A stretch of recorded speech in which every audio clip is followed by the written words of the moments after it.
ekibuuzo kino kimbuuziddwa abantu bangi mu comment section. Waliwo n'abazze mu inbox ne bambuuza ekibuuzo kino. Kitegeeza video eyo yabuzeemu katono mwina kye mutaategedde. Okay, kankitereeze. Tutegere kuba njagala tutambulire ku pace y'emu mu revolution. N'ekintu ekyo kiri bwe kiti. Uganda is undergoing transition. Nkiddemu nabagamba Uganda yekyuka nga Kenya oba Zambia. Lwaki? Policies ze twakozesa mu revolution yaffe ze zimu nabo ze baakozesa ate ziri actinga mu ngeri y'emu. Unless ng'omuntu wamputu kwe kugendako ewa Gaddafi. Nenga tusobola okukyusa Uganda eyo nga Daniel Arap Moi we yakikola. Tusobola okukyusa Uganda eyo nga Edgar Lungu we yakikola. N'akwata Entebbe. Because they are the same forces. Okitegeera ekintu ekyo. Kati, since we are undergoing transition, nakugambye UN yabiyingiddemu era UN ne African Union bebawadde Museveni ekifo kino. Okitegeera lwaki? Ba Democrats bano oba ba capitalist bano wabeera baagala okukyusa peaceful transfer waagala obuyinza babwe bantu. Yensonga lwaki ekintu ekyo kyayitidde mu human rights ekyaleeta America ekyaleeta NATO Kenya kukakasa peace in the region. America eno n'aba NATO ba Democrats oba capitalist kweddiza region yonna. Lwaki? Obugagga bwabwe buli awo. Okitegeera nakugamba abantu bano banaku bayimiridde ku Africa. Kati be ekyabaleta baagala peaceful transfer. Bo bakimanyi nti emirembe wegibeera mu region ng'ensi tetabanguse butabanguse okukyuka basobola okukola business zaabwe. Ensonga lwaki Congo Abamerika bayingiddewo era nga bakulembeddwa Bill Gates ne Jeff Bezos be bakuyingiddewo mu ggwanga lya Congo.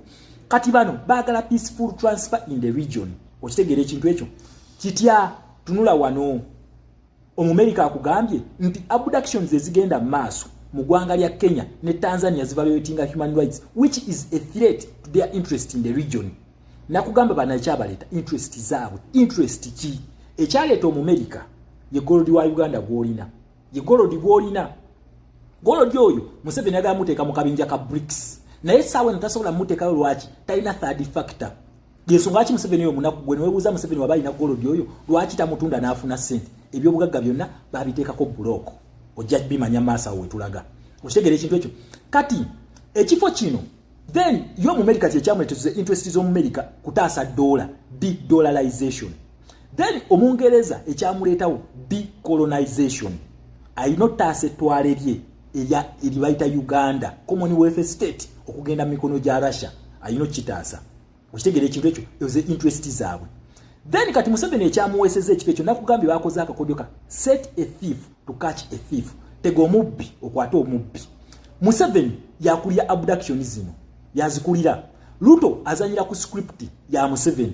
Samia Suluhu azanyira ku script ya Museveni. Okitegeera ekintu ekyo. Kati gwe waliwo ekugambye nti nga gwe mu ssomero wona abeera n'omwana nga mukyafu. Okwagala omwana na improving ku bukyafu bwe omuwabwa sanitary prefect.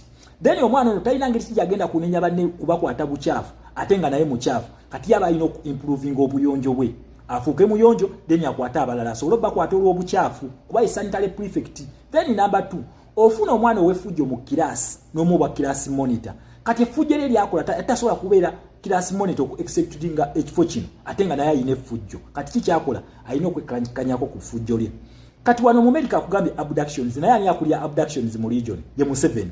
Kubanga mujjukira ne Samei Ruto yamuyitako simanyi father of the region. Kitegeeza yakulya abductions zino. Kati bo bamukutte ne bamugamba okay kino ekifo tukikuwadde ICDLR. Okitegeera ekifo ekyo. Ekyo just kifo si kyamaanyi si tekiri awo mukitiisatiisa naye nga kiriko ssente bazikuwa. Kubanga nkugambye baagala peaceful transfer. Ti Museveni waba atadde obwa president at least ayina wanene ekifo kino. Okitegeera kye baagala okumukola.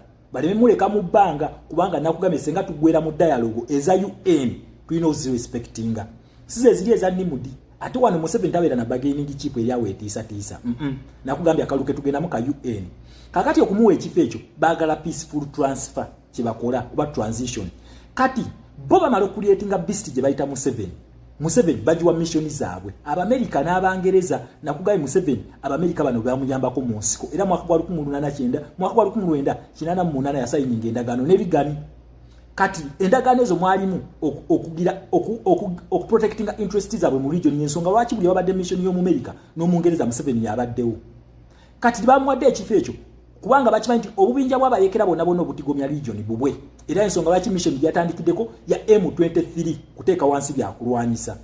Then number 2 bamulaze walala nti olina kudda wa Samei Ruto tukimanyi nti akalulu kano Kenya Museveni yakalimu era Samei Ruto okujja ku ntebe yali yagala kukyusizawo constitution ya Joe Bisanja akole ebikolwa bya Museveni ne bamugamba no tukulaba kyekimu ne Samia Sulu abductions yatandise za Museveni bona script yogiraba nti bajijja kwani ku Museveni kati Museveni alina okustopinga bino ne talina ngeri kijja agenda bistoping atenga mu Uganda waliyo violations ngayaganye bivudde mu kalulu so ensonga ki bamwadde ekifo ekyo kugambye akakodyo ka set a thief to catch a thief okitegedde ekintu ekyo kati bwe kiri so sagala nnyo mugire nti ate bamwadde ekifo bamu empalinga nedda Uganda yegenda kuchuka kulw'emirembe egiri mu region kwa tebagala kuyiwa Musayi Museveni osenga tunamusika mu ntebe bagenda kuba tebalina option okujjako okumukuba yensonga lwaki ne wane Kenya gye bali era bala bagamba human rights n'okujja mu Uganda bagambye human rights nakugamba bano bo bakubira mu human rights sengo ogana byonna bakuwadde baba tebakina kya kukolera nga baleka abantu nga basituka nga bakuwa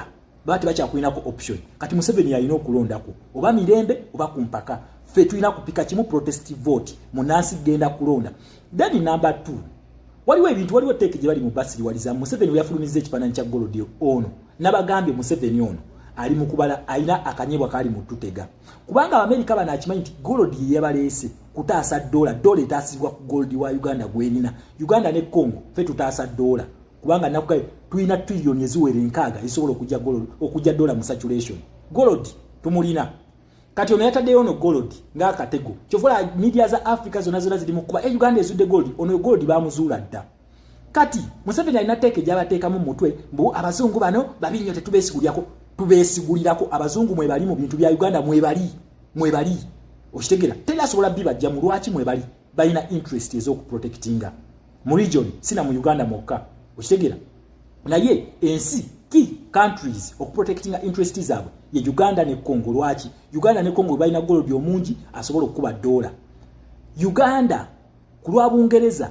Uganda is a strategic country okuprotectinga region yabo okuprotectinga Commonwealth states senge bategenze mikono gya Russia okitegera Bungereza wesinzira the richest country in all Commonwealth states in terms of minerals ye Uganda okitegera ekintu ekyo yensonga lwaki nakugamba nenteekawo ne challenge ne bagamba njagala omuntu ampeereza ensi Commonwealth state erimu ebyafaayo bya Bungereza byonna nga si Uganda kati balina ogiprotecting as interest yensonga lwaki tasobola bajja mu revolution yaffe kati batandise bakyusa obwongo bakyusa timing mbu olutalo abazungu bagala tubba twerwaneko simanyi kyo situke twerwanirire deni abazungu bano bajje nga ffe tulina bargaining chip mukulu eba basiriwaza lolo y'omuzungu mu revolution yaffe gwe muna Uganda tosobola gizanya nga bwe batasobola kuzanya lolo yaffe buli omu alina lolo ye gy'alina okuzanya lwaki ffe interest zaffe zetwagala mu bazungu kututaasa kujjako Museveni kutuyambako kujjako Museveni bo interest zaabwe zebalina naffe tulina obayambako kutaasa dola ne state eyo ne lolo y'omuzungu mu revolution yaffe eryetya then gombuli oba osobola ogizanya lolo esooka bagita economic sabotage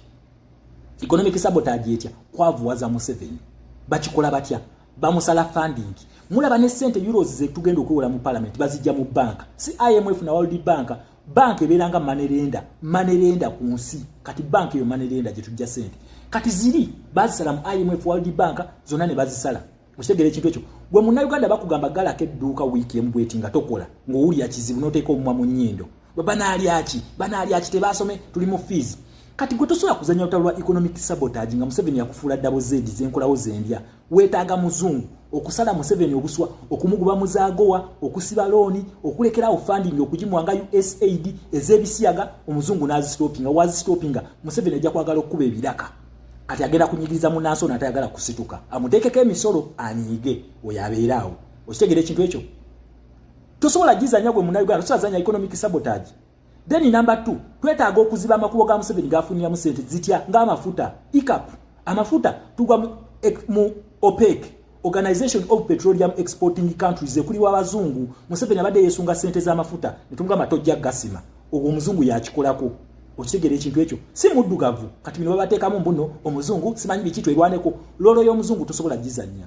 Then number 2 senga tusituka Museveni onayagala mbu akozese amaanyi okutukuba atuliise akozese ogw'obulisa maanyi bano bebayina emmundu ffe tetulina mmundu kati ze zirina okujja zimiji ziri ez'ettabu bajje bakube Museveni ng'atukutteko so eyo yerolo y'omuzungu kati gwe munnayuganda omuzungu si yagenda okukulondera akalulu yensonga kitupulichinga protestive vote then number 2 omuzungu si yagenda okujja kwekalakasize eyo nawe yerolo yo omuzungu si yagizanya so buli omu amanya erolo ye buli omu alina rolo ey'okuzanya omuzungu agenda azanye ye nawe zanye eyo ate nga tumulaba yakuba bamongo sanctions si baddugavu. Yes, alright. Uli ku Yugi Update TV kosinziro wangu otuwuliriza mwebali nnyo kwekumira ku mayengo gano abali emitala w'amayanja mbanirizaako nnyo mwebali kwekumira nammwe ku Yugi Update TV wabula gwe atanatweyungako kirira wansi waliwo ekigambo subscribe kikoneko ojja kubanga osobola bulungi nnyo okutweyungako. Nagamba nti wogenda maaso no subscribinga wansi waliwo obude tewerabirako naku budde okuyambako kuwa notification message okuwa alert nti waliwo information ezije gwe mukwano gwange ali yampuliriza mwabaze ne musharinga ne mukomentinga mwabajja ddala mu comment section ne muteekayo opinion yammwe mbebaza nnyo ekyensuso mwe balikola mulimu gw'amaanyi ogw'okulaba nga eddoboozi tulibuunyisa buli wamu so nammwe ne muteekawo n'endowooza yammwe nelisobola eddoboozi yammwe okubanga lituuka ku muntu oyo gwe muba mwagala lituukeko. Mbaagala nnyo baganda bange era simanyi na kyenyinza kubakolera naye mwebale kwekumira ku mayengo gano tugenda kubanga tukomawo ne information gwe kyoba okola subscribinga busubscribinzi oleme kuva ku Yugi Update TV. Mbaagala nnyo mweraba.